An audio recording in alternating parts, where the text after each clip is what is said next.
What's this TLDR news video? Let's see this first. On Friday, Deputy Prime Minister David Lammy told the Newsagents podcast that, quote, "It's self-evident that leaving the European Union badly damaged the UK economy," and expressed an openness to the idea of rejoining the EU's customs union, arguing that, quote, "Countries like Turkey with a customs union are seemingly benefiting and seeing growth in their economy." Sure. While the Prime Minister himself continues to rule out the idea, Lammy's comments sparked a flurry of speculation that the government might be at least interested in rejoining the customs union. So in this video, we thought we'd take a look at whether this could actually happen, and why it might be more likely than you think. Awesome. Great to hear. That's just what I want to hear. More likely than I think? Let's go. Long-time TLDR fans will remember that 5 years ago, we released a book called Brexit, the Colouring Book. Don't care. Brexit the Colour. Explaining what a customs union actually is. This might be familiar territory for any of our long-time viewers or other Brexit nerds, but it's been a while since we've talked about it, so we think it's worth a quick recap. In short, a customs union is a type of trade agreement in which a group of countries agree to do two things. Firstly, remove tariffs on all trade between themselves, and secondly, adopt a common external tariff. In other words, agree to charge the same tariff rates on imports from countries outside of the union. This makes trade within the customs union a lot easier, both because you don't have to pay tariffs internally, but also because, in adopting a common external tariff, you also don't need so-called rules of origin. For context, rules of origin are used to determine where an import originally came from. Even if country A has a free trade agreement with country B, but not a common external tariff, you would need these rules of origin to make sure that the correct tariff is paid when country A has a different external tariff to country B. For example, at the moment there is 0 tariffs on electric vehicles between the UK and EU, which means you can easily export an electric vehicle from the UK to the EU and vice versa. However, the EU has imposed some pretty steep tariffs on electric vehicles imported from China, while the UK has imposed 0 tariffs on electric vehicles imported from China. This creates a potential loophole. Chinese companies could just export their electric vehicles to the UK before sneaking them into Europe, paying 0 tariffs on the way. To block off these loopholes, you have rules of origin, which basically require importers and exporters to provide paperwork proving where the product actually originated from, to make sure that it's paying the correct tariff. The point we're trying to make is that rules of origin make trade more difficult, even if you've got 0 tariffs. So in some sense, a customs union is an upgrade on your bog standard free trade area. Anyway, as you probably already know, the EU has a customs union, which includes every member state, plus Monaco, Andorra, San Marino, the British military bases in Cyprus, and Turkey, which formed a customs union with the EU way back in 1995, although there are exceptions for certain sectors like agriculture and public procurement. Now obviously the UK, or at least most of it, save for the bases in Cyprus, left the customs union with Brexit.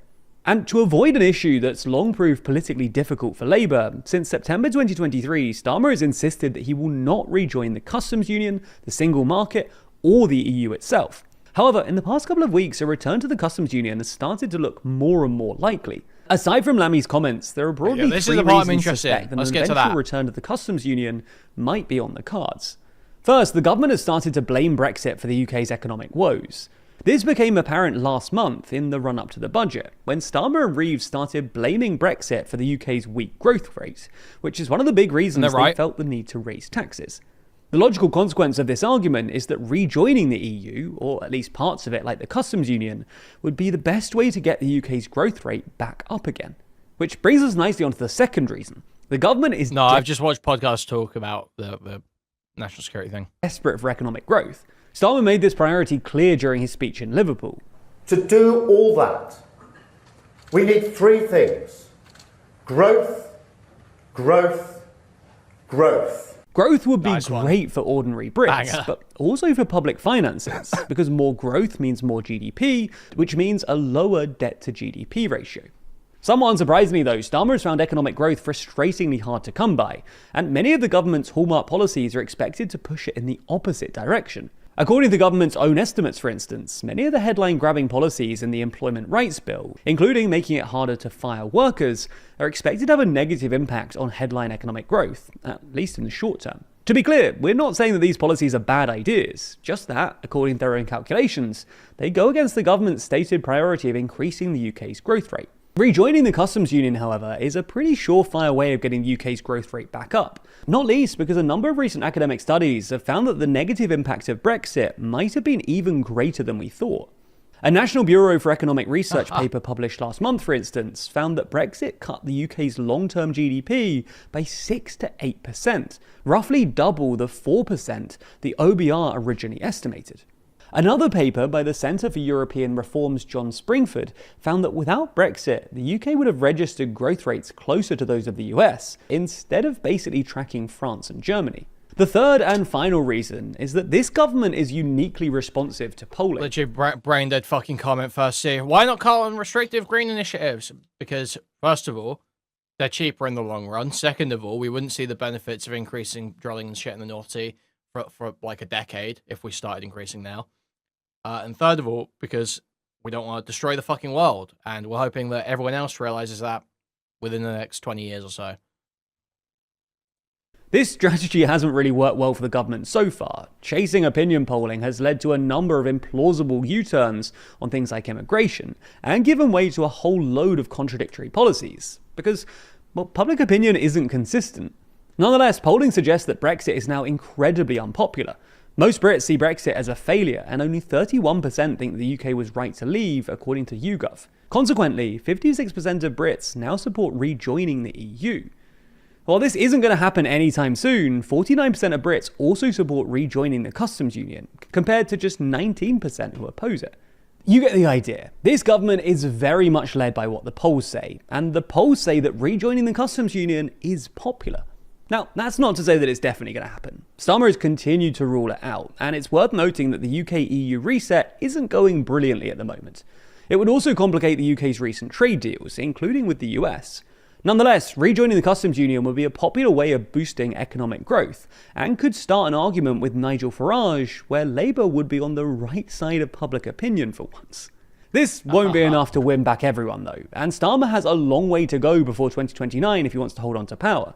If he does want to stay in number 10 though, and if you're watching here, you might want to pick up a copy of our magazine Too Long, which... Alright, mate. Yeah, I think they'll basically come up with some, new, way of basically sneaking in a rejoin. And what's Shabana saying about grooming gangs then? What's this? It is vital that we too call these crimes what they were. Multiple sexual assaults committed by multiple men on multiple occasions. Yeah, most Brits thought Brexit was a mistake, but that's like, people that thought it was a good idea were more likely to vote, right? It's about turnout and shit. Children were submitted to beatings and gang rapes. Many contracted sexually transmitted infections. Some were forced to have abortions. Others had their children taken from them. But it was not just these awful crimes that now shame us. There was also an abject failure by the state in its many forms to fulfill its most basic duty, protecting the young and vulnerable.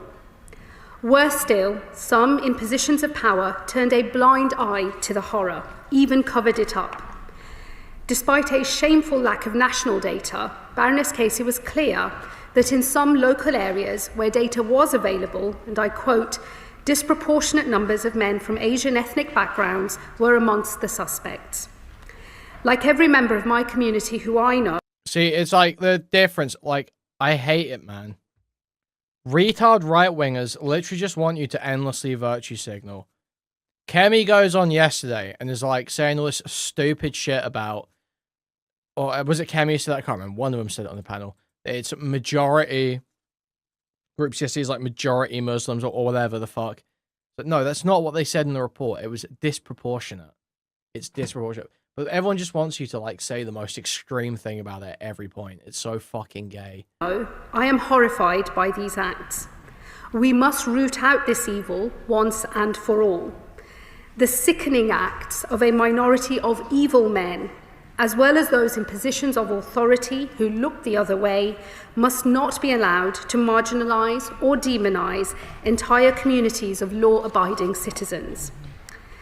What is required now is a moment of reckoning. We must cast fresh light on this darkness.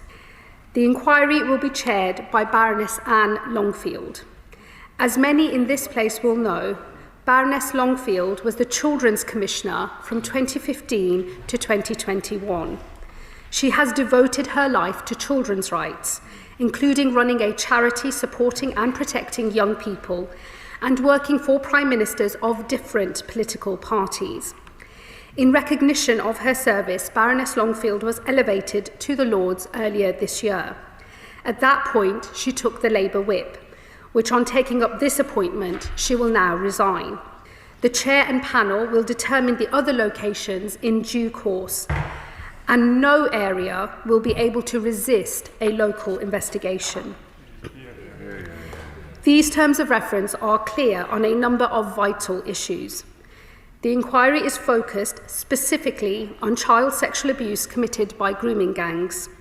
It will consider explicitly the background of offenders, including their ethnicity and religion, and whether the authorities failed to properly investigate what happened out of a misplaced desire to protect community cohesion.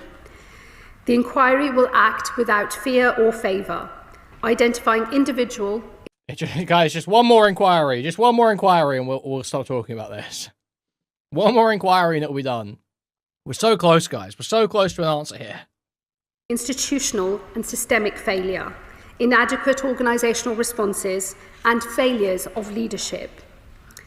It will also work hand in hand with the police, where new criminality comes to light, be that by the perpetrators or those who covered up their crimes. The inquiry will pass evidence to law enforcement so they can take forward any further prosecutions and put more of these evil men behind bars. I can announce today that I have commissioned new research from UK Research and Innovation to rectify the Police presence wasn't the issue. Police presence just wasn't the issue. Even when police were presented with cases, they would write it off because they were like, oh, it's probably just some whore teenager. Unironically. Police presence is not the issue. They've already had an inquiry. They've already had a full inquiry. We already know the problems. One of the key problems was we didn't have like mandatory reporting written into law. Now we have mandatory reporting written into law. So if you know about a kid getting raped, you gotta say something about that. Especially in a position of power. You have to go say something about that. And if you don't, you can be prosecuted.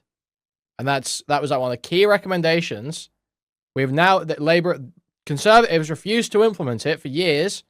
Labour immediately implemented it along with several other of the main recommendations. Yeah, I believe mandatory reporting was just not a thing in law before. Did introduce mandatory. Oh, sorry. We still don't even have. You still can't even be prosecuted. It's not a criminal thing. I'll read what it is.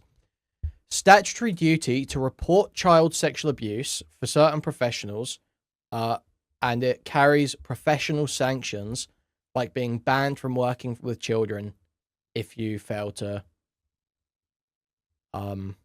comply with your duties. Provisions part of the Crime and Policing Bill 2025. Who is covered? The duty applies to individuals undertaking regulated activity with children in England, such as teachers, social workers, and healthcare professionals. What must be reported? Reporters must act if they are told about child sexual abuse by a victim or perpetrator, or witness it in person or via recording. The duty does not extend to reporting suspicious or indicators of abuse, a point that has attracted some criticism from campaigners and the chair of the independent inquiry into child sexual abuse. So, I mean, that should absolutely be the case. You should be required to report indicators, and it should carry criminal penalties. So it's still not strong enough, to be honest. But it's better than what we had before, which was dick all. Sanctions for non... I wonder what the discussion about this and what groups are pushing to have, like, these more loose... It's got to be, like, unions and shit, right? But then why didn't the Conservatives just push through that? I don't know, man. Maybe it's businesses were pushing back on it before. Failure to report can lead to an individual being referred to the Disclosure and Barring Service, DBS, to be considered for inclusion on the children's banned list, or referred to their professional regulator, but not a criminal charge for the act of failing to report. The bill does include a new criminal offence punishable by up to 7 years in prison for anyone who attempts to prevent or deter another person from complying with their reporting duty. So there is a criminal offence up to 7 years if you basically engage in a cover-up. So that's good, at least. Acceptable gaps in our understanding of perpetrators' backgrounds and motivations, including their ethnicity and religion. My predecessor wrote to all police forces calling on them to improve the collection of ethnicity data. And while the Home Secretary does not currently have the power to mandate that this is collected, I will rectify this by legislating at the earliest possible opportunity. Alongside investment in the inquiry itself, I can announce today that a further £3.65 million will be committed this year to the policing operation, survivor support and research into grooming gangs. This work, Madam Deputy Speaker, is essential. But without truth, there can be no justice.